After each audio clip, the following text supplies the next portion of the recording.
tomto videu si ukážeme, ako aktivovať SSH konzolu pre váš hosting.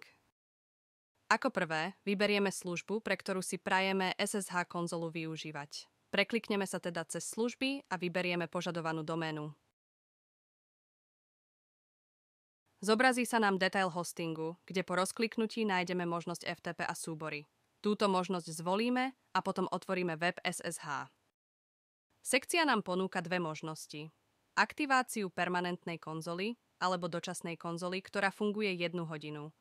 V tomto prípade zvolíme bezplatnú možnosť dočasnej konzoly a klikneme na tlačidlo Aktivovať konzolu.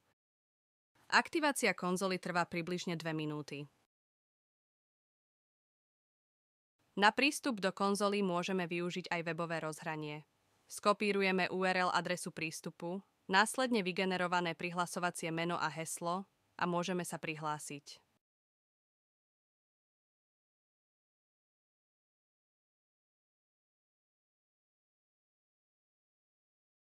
Prihlásenie do konzoly prebehlo úspešne.